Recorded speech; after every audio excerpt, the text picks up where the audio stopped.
Katanya boleh bermajlis kepada siapa saja selama yang disampaikan Quran dan hadis.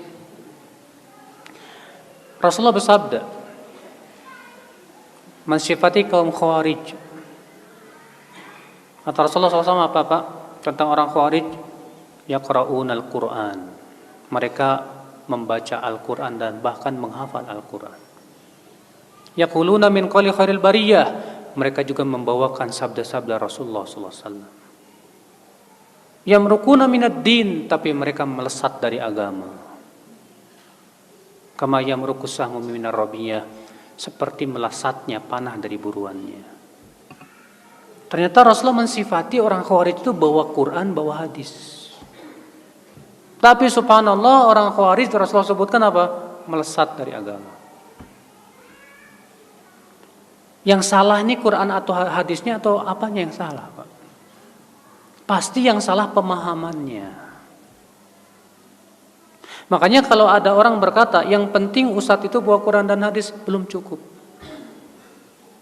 Kenapa? Buktinya Rasulullah mengabarkan tentang kaum Khawarij, dia bawa Quran, bawa apa?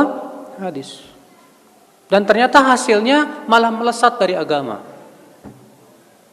Aneh. Makanya Rasulullah SAW mengingatkan dalam hadis yang lain tentang pentingnya mengikuti pemahaman siapa? Pemahaman para sahabat, para tabi'in, para tabi'ut tabi'in. Al-Quran juga mengingatkan itu. Dalam surat At-Taubah 100, "Was-sabiqunal awwaluna minal muhajirin wal ansar, walladzina taba'uuhum bi ihsan, radhiyallahu anhum wa radu'an." Dan orang-orang yang pertama kali masuk Islam dari kalangan muhajirin dan ansar. Dan orang-orang yang mengikuti mereka, mereka siapa di sini? Muhajirin dan ansar. Allah ridho kepada mereka. Dan mereka pun ridho kepada Allah. Allah ridho kepada muhajirin dan ansar, dan Allah ridho kepada orang yang mengikuti muhajirin dan ansar. Berarti kebalikannya, Allah tidak ridho kepada orang yang tidak mengikuti muhajirin dan ansar. Makanya nggak jamin Pak, orang bawakan Quran dan hadis itu pemahamannya benar, nggak jamin. Bapak tahu nggak, orang liberal pun bawa Quran hadis Bapak. Orang liberal untuk mengatakan plural, semua agama sama, itu ditetapkan oleh Al-Quran kata mereka. Mereka berdalil dengan surat Al-Baqarah 62. Innal ladzina amanu wal ladzina hadu wan nasara wasabiin man amana billah wal yawmil akhir wa amilas shalihan falahum ajrum 'inda rabbihim wala khaufun 'alaihim wala hum yahzanun. Sungguhnya orang yang beriman, Yahudi, Nasrani, Sabiin, siapa yang beriman kepada Allah dan kehidupan akhirat, surga. Tuh lihat. Jadi sebenarnya semuanya masuk surga, cuma caranya aja beda-beda. Kita katakan ini yang salah ayatnya apa pemahamannya ya? Gak mungkin yang salah ayatnya Pak, pasti pemahamannya yang salah. Makanya dari itulah ya akhi, ya, gak cukup kita katakan yang penting dia bawa Quran dan hadis. Kita katakan kita lihat pemahamannya sesuai dengan pemahaman siapa. Kalau dia pahami dengan akalnya sendiri, bahaya Pak, bahaya.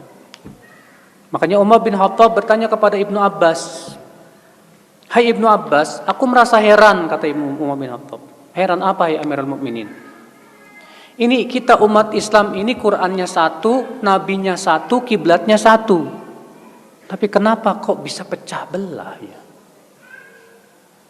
Apa kata Ibnu Abbas dengan jawaban yang luar biasa? "Hai Amirul Mukminin, kita para sahabat belajar bersama duduk di majlis Rasulullah. Kita melihat bagaimana Rasulullah mempraktekkan Quran, bagaimana Rasulullah menafsirkan Quran, dan kita memahami langsung dari Rasulullah SAW. Dan nanti akan ada suatu kaum yang mereka memahami Quran dari pemahaman sendiri. Kalau mereka sudah memahami dengan pemahaman sendiri, ikhtalafu, saat itu mereka pasti berselisih." Subhanallah, jawaban Ibnu Abbas radhiyallahu anhu arba. Makanya akhi, sebaik-baik pemahaman siapa? Sahabat. Ya. Itu yang sudah terjamin. Ya udah. Kita gali pemahaman para sahabat dalam kitab-kitab para ulama banyak, alhamdulillah. Maka setiap akidah yang tidak sesuai dengan akidah sahabat wajib kita tolak. Iya. Setiap pemahaman agama, pemahaman terhadap Al-Quran dan hadis yang tidak sesuai dengan pemahaman para sahabat, wajib kita tolak. Karena itu pasti salah. Ya. Ikhwatul Islam azan ya Allah wa iyyakum. Ya, saya pernah Pak waktu Jumatan di Jakarta itu ada seorang khatib membawakan ayat dan menafsirkan ayat. Innamat taubatu 'ala Allah lilladzina ya'maluna su'a bijahalah. Sesungguhnya taubat di sisi Allah hanyalah untuk orang yang melakukan maksiat karena kebodohan. Apa kata dia? Berarti orang yang melakukan maksiat dalam keadaan dia tidak bodoh, tidak ada taubat buat dia. Berarti kalau kamu berbuat maksiat dalam keadaan kamu tahu itu maksiat, taubatmu tidak diterima sama Allah. Ajib, saya mendengar itu aneh sekali. Saya rujuk kitab-kitab tafsir, nggak ada satupun ulama yang berpendapat seperti itu. Yang ada kita dapati pendapat para sahabat bahwa ayat ini masuk padanya orang yang berbuat maksiat baik tahu maupun tidak tahu. Bahkan orang yang berbuat maksiat dalam keadaan itu tahu itu maksiat, itu bodoh itu orang. Iya nggak? Bodoh nggak Pak? Bodoh. Sama seperti saya katakan kepada Bapak, di gelas itu ada racunnya, jangan diminum. Udah tahu ada racun diminum juga. Boleh nggak saya bilang kepada Bapak, bodoh kamu tuh. Udah tahu ada cara racun, kok diminum? Maka kita katakan orang kepada orang berbuat maksiat, bodoh kamu itu. Sudah tahu maksiat menjerumuskan ke neraka, kok dilakukan juga? Bodoh tidak Pak? Bodoh. Nah itulah yang akal Islam. Jadinya ngaco. Kalau memahami dengan pemahaman sendiri ngaco jadinya. Ada lagi orang bawain hadis, man mata walaysa fi unuqi bai'ah mata mitatan jahiliyah. Siapa yang meninggal dalam keadaan tidak berbaiat, matinya bangkai jahiliyah. Akhirnya apa coba? Dia bikin kelompok, bikin imam, kemudian mengatakan apa? Siapa yang enggak mau baiat sama imam saya, matinya bangkai jahiliyah. Dan di Indonesia banyak kayak gini Pak. Ada kelompok ini puluhan. Dan masing-masing dalilnya itu lagi. Yang jadi masalah pemahamannya yang benar apa yang kayak gimana ini.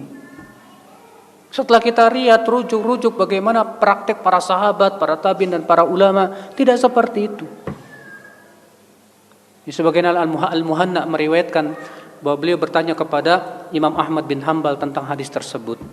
Man mata walaysa alaihi imam. Siapa yang meninggal dalam keadaan tidak punya imam, tidak berbaiat kepada imam, matinya bangkai jahiliyah. Maksudnya apa Imam Ahmad? Apa kata Imam Ahmad? Atadrimal imam. Tahu enggak siapa yang imam yang dimaksud dalam hadis tersebut? Hu an yaqula kullu muslim hadza imam. Itu yang diakui oleh setiap muslim itu imam. Bukan hanya satu kelompok tertentu. Ini pemahamannya Pak, yang harus kita luruskan. Makanya sekali lagi ya, nggak cukup hanya sebatas membawakan Quran dan hadis. Sampai kita lihat pemahamannya sesuai nggak dengan pemahaman salafus saleh. Ya.